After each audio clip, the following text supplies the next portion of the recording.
Ezekiel 39 verse 11.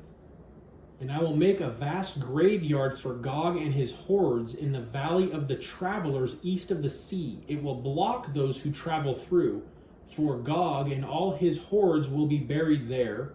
So it will be called Hordes of Gog Valley. And then verse 16, at the end of verse 16 we read, there will even be a city named Hamonah there.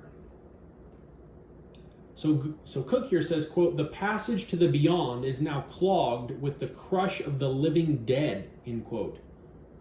Now, I'm going to spend some time expanding upon that statement because, again, just reading it in English without an understanding of the background of what Ezekiel's talking about or the meaning of some of these words in Hebrew, words and phrases in Hebrew, we would have no way to understand what is Cook talking about there. Is that just another... is that have any real meaning?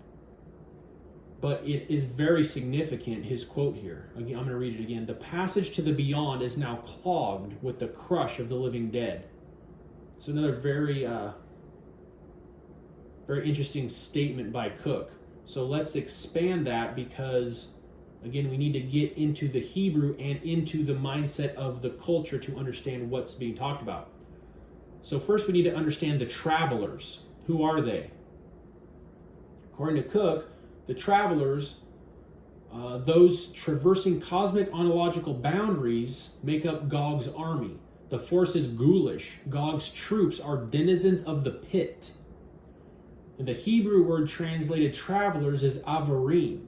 According to the Dictionary of Deities and Demons, this word, quote, seems to have a special meaning in the context of the cult of the dead, denoting the spirits of the dead crossing the border between the land of the living and the world of the dead.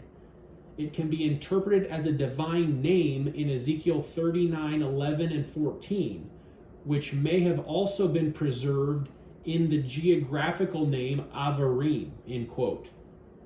And that place name is found in Numbers chapter 21, verses 10 and 11, which says, the Israelites set out and camped at Oboth. They set out from Oboth and camped at Iye-abarim in the wilderness that borders Moab on the east. And Michael Heiser here says, quote, Oboth is the Hebrew word for spirits of the dead. The Mistress of the Oboth is the title of the medium at Endor in 1 Samuel 28. Oboth is therefore naturally associated with necromancy, the spirits of the dead, the Rephaim dead in the underworld. There are a few of these references that link ʍōbʕrîm with Oboth. They're very close to each other. Again, these are gateways. These are considered to be places that lead to the Netherworld, the Underworld, the realm of the dead where the Rephaim are. This is the place that is referred to in Ezekiel 39. So you have Gog and his hordes winding up in the bad place, the Netherworld, the realm of the dead where the Rephaim are, end quote. That whole thing I just read was from Dr. Heiser. And Marvin Pope here argues that the Valley of the Travelers is the terminal depot for those passing on to the underworld, and that Hamonah is the corresponding city on the other side, an infernal underworld metropolis known as Crowd Town, which is a possible translation of the word Hamonah. In other words, what Marvin Pope is arguing for is that this is a city in hell. And some scholars argue that this place where Gog and his hordes are buried is associated with the Valley of Hinnom, which is the place where the people of Judah practiced human sacrifice.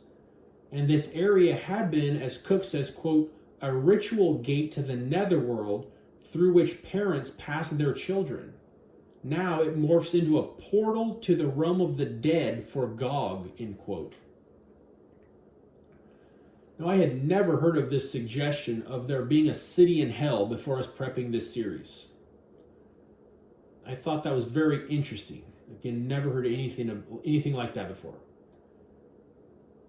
But as I've been thinking about it, I remembered that some scholars suggest that the gates in Psalm 24, verses 7 through 10, are the gates to the underworld. and that these gates in that psalm are commanded to open and Yahweh will enter. And when Yahweh the mighty warrior entered through these gates into the underworld, he conquered the realm of the dead. And I also remember that Jesus says the gates of hell would not prevail against his church. And gates are defensive structures built to protect a city. So if the underworld has gates and hell has gates, the gates of hell, what are these gates there for? Are they,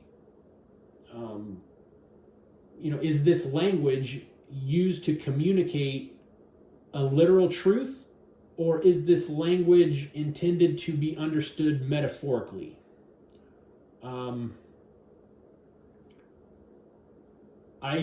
I think either way, it's very interesting that what we have here in Ezekiel 39, according to these scholars, is a portal, a gateway to the underworld that funnels the Gog and his horde from the realm of, being alive through this portal into the realm of the dead, where they then enter this city in hell called Crowd Town. I think that's very interesting. Thank you for listening. I'll post the next segment in the study of Ezekiel 38 and 39 in the next video. If you like the content, please like, share, and subscribe to help the channel grow.